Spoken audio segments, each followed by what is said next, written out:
Whose son is the Messiah? Then the Messiah said to them, why is it said that the Messiah is the son of David?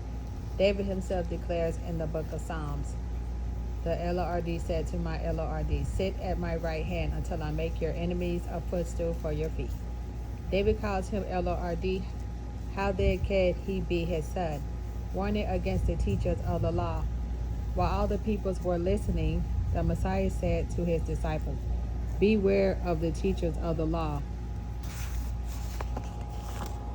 So they like to walk around in flowing robes and love to be greeted with respect in the marketplaces and have the most important seats in the synagogues and the places of honor at banquets.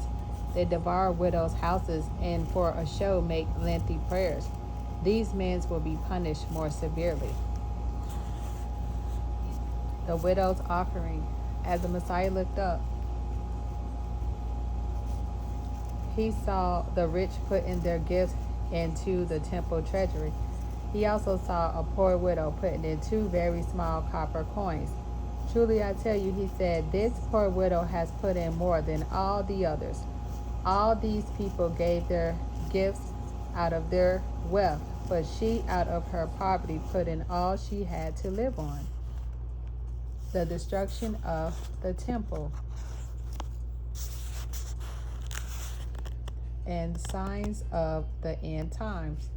Some of his disciples were remarking about how the temple was adorned with beautiful stones and with gifts dedicated to God. But the Messiah said, as for what you see here, the time will come when not one stone will be left on another. Every one of them will be thrown down. Teacher, they asked, when will these things happen? And what will be the signs that they are about to take place? And he replied, watch out that you are not deceived, for many will come in my name, claiming I am he. And the time is near. Do not follow them. When you hear of wars and uprisings, do not be frightened. These things must happen first, but the end will not come right away. Then he said to them, nation will rise against nation, and kingdom against kingdom. There will be great earthquakes, famines, and pestilence in various places, and fearful events, and great signs from heaven. But before all this, they will seize you and persecute you. They will hand you over to synagogues and put you in prisons, and you will be brought before kings and governors, and all on the account of my name. And so you will bear testimony to me, but make up your mind not to worry beforehand how you will defend yourself, for I will give you words and wisdom that none of your adversaries will be able to resist or contradict. You will be betrayed even by parents, brothers and sisters, relatives and friends, and they will put some of you to death. Everyone will hate you because of me, but not a hair of your head will perish. Stand firm, and you will win life. And when you see Jerusalem being surrounded by armies, you will know that its desolation is near. Then let those who are in Judea flee to the mountains. Let those in the city get out, and let those in the country not enter the city. For this is the time of punishment and fulfillment of all that has been written. How dreadful it will be in those days for pregnant women and nursing mothers. There will be great distress in the land and wrath against this people. They will fall by the sword and will be taken as prisoners to all the nations. Jerusalem will be trampled on by the Gentiles until the times of the Gentiles are fulfilled. There will be signs in the sun, moons, and stars, and on the earth nations will be in anguish and perplexity at the roaring and tossing of the sea. People will faint from terror, apprehensive of what is coming on the world, for the heavenly bodies will be shaken. And at that time they will see the Son of Man coming in a cloud with power and great glory. And when these things begin to take place, Stand up and lift up your heads, because your redemption is drawing near.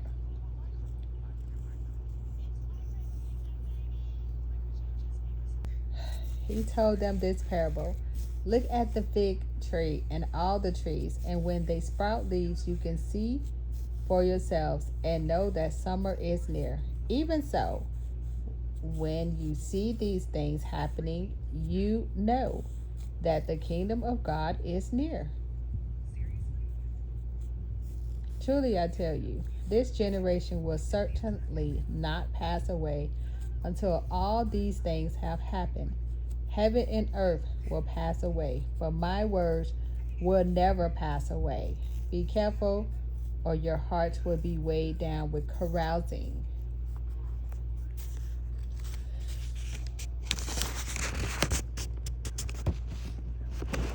So, if these things are happening that's in the Bible, that means we're living in the last days.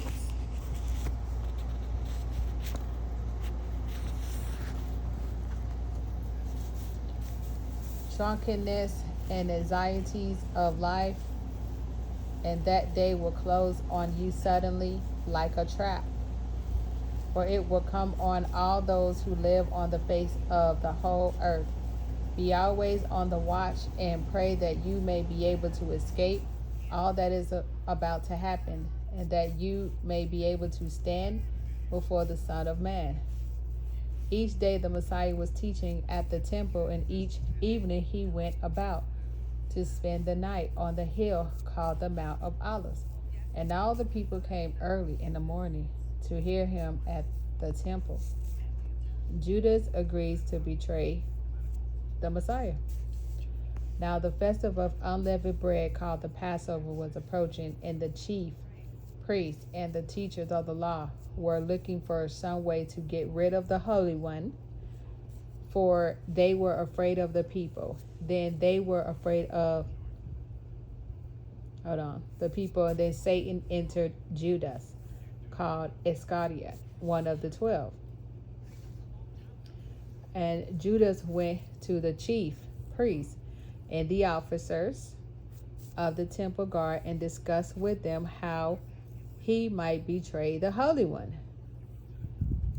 And they were delighted and agreed to give him money.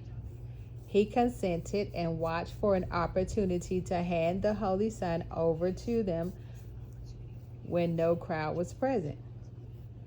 Does that sound similar to the same thing they're doing now?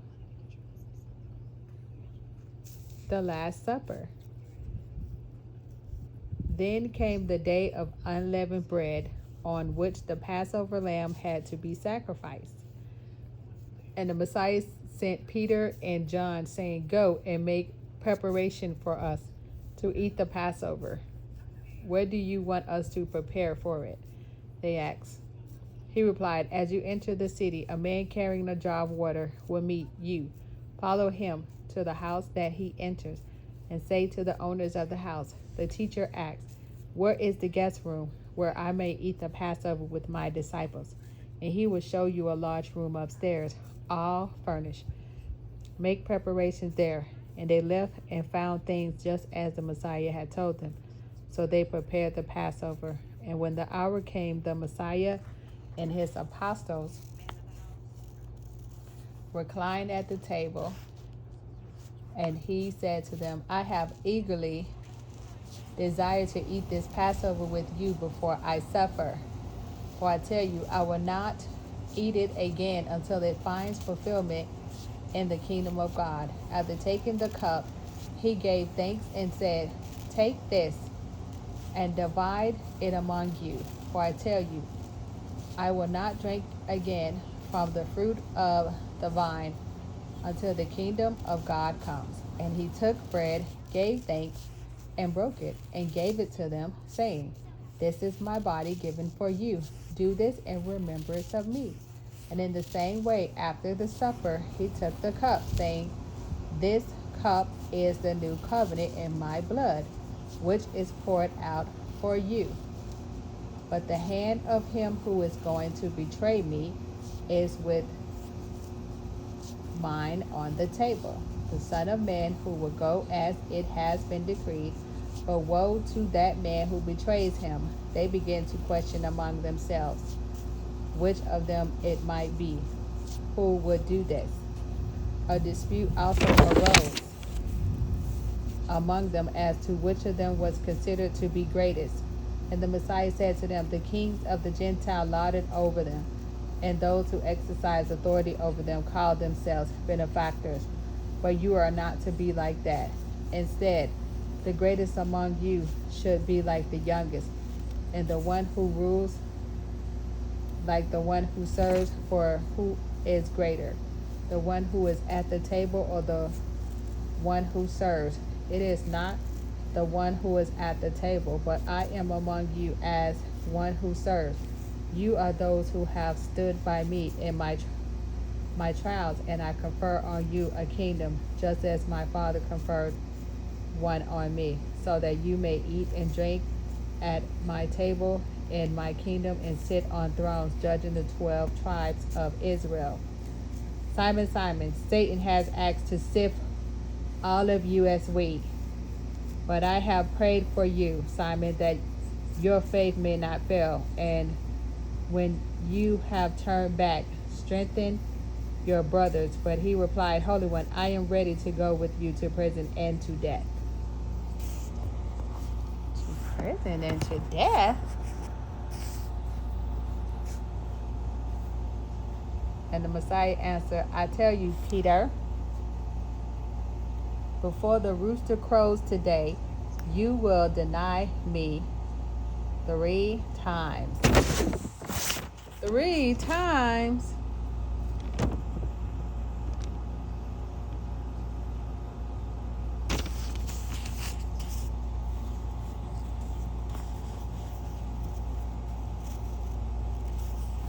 So they'll be like, cock-a-doodle-doo! Denying God 3 times.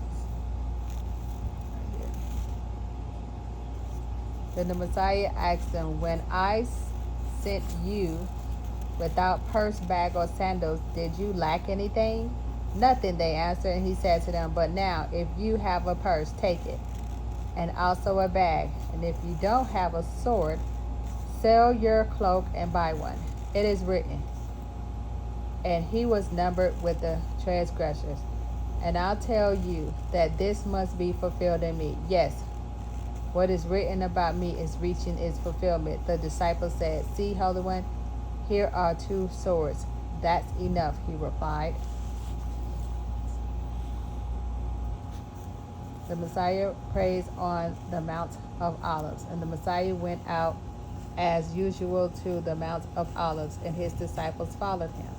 On reaching the place, he said to them, pray that you will not fall into temptation. He withdrew about a stone's throw beyond them, knelt down and prayed, Father, if you are willing to take this cup from me, yet not my will, but yours be done. An angel from heaven appeared to him and strengthened him. And being in anguish, he prayed more earnestly, and his sweat was like drops of blood falling to the ground.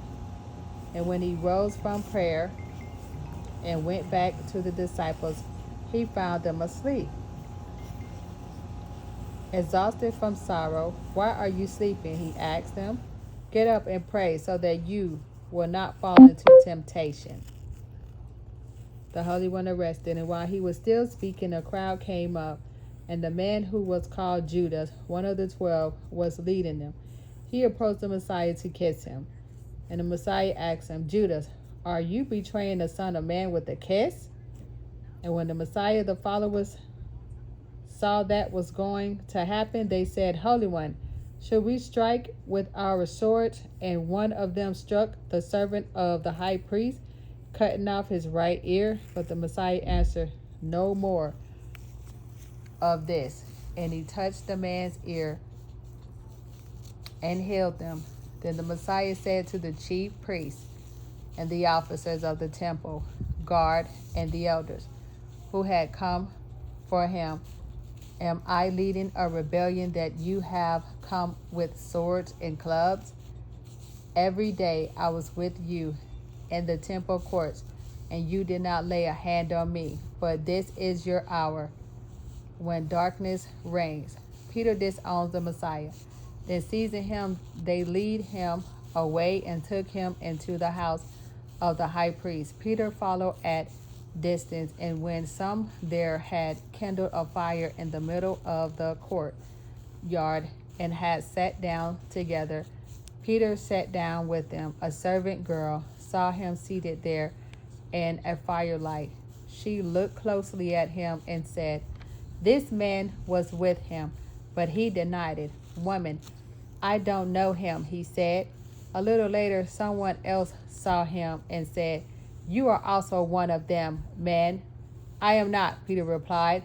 And about an hour later, another asserted, "Certainly this fellow was with him, for he is a Galilean." And Peter replied, "Men, I do not know what you are talking about." Just as he was speaking, the rooster crowed, "Cock-a-doodle-doo!" Then the Holy One turned and looked straight at Peter. Then Peter remembered the word the Holy One had spoken to him. "Before the rooster crows today, you will deny me thrice." 3 times.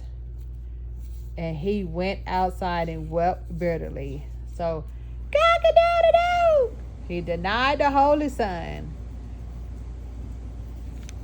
The guard mocks the Messiah.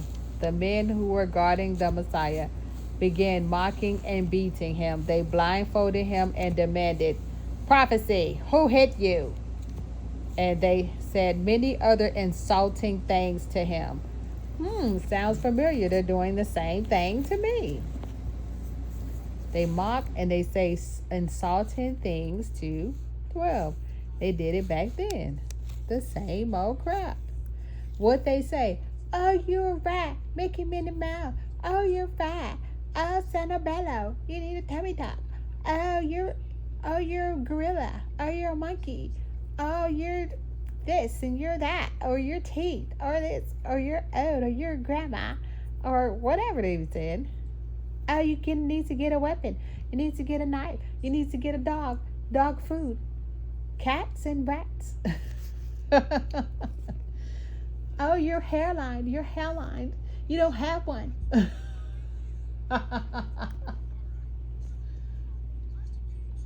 Yep. It's all this stuff that they're doing now. It's in the Bible. It's already been done. It's not nothing new.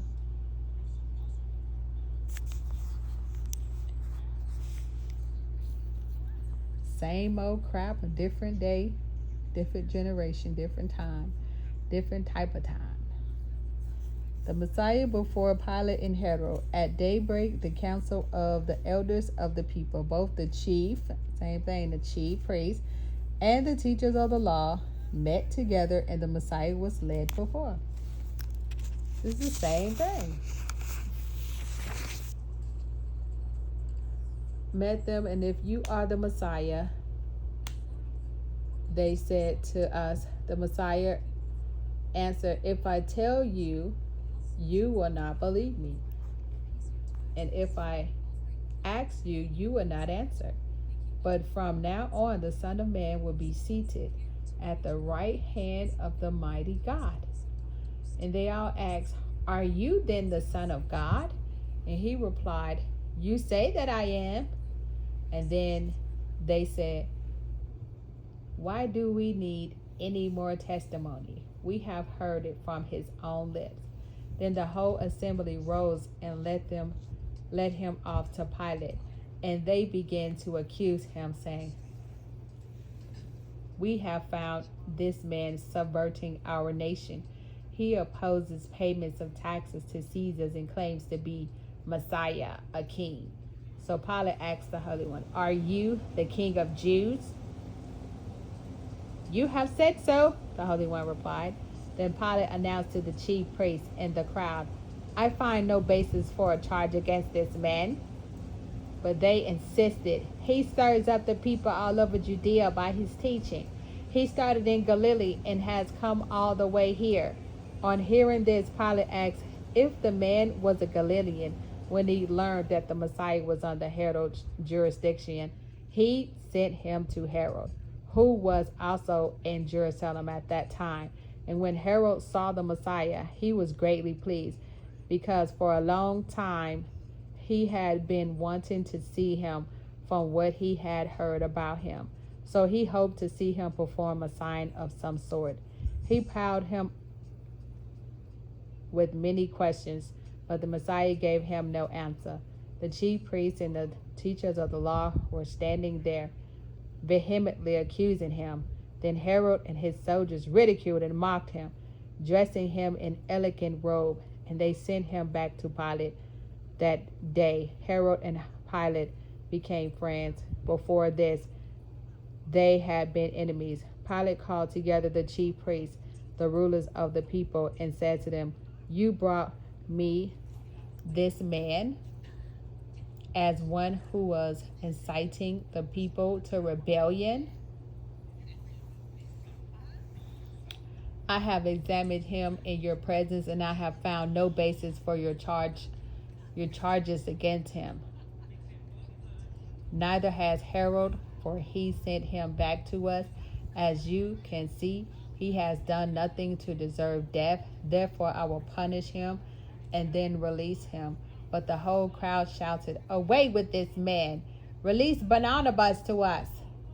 Barnabas had been thrown in prison for an insurrection in the city for murder.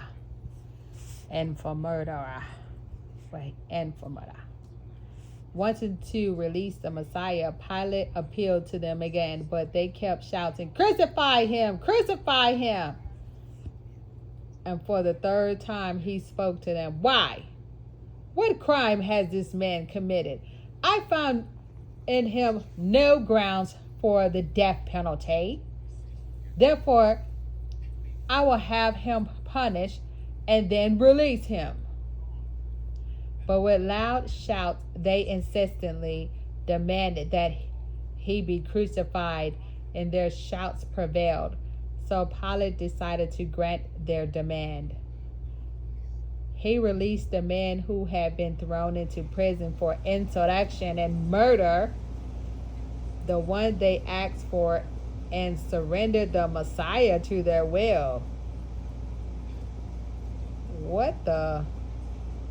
They let a murderer go and they kept the Holy Son?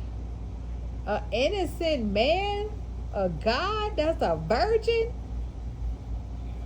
Oh, man. God, this is terrible. I rebuke Satan in the name of the Holy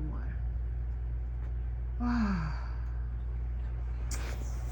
Unbelievable.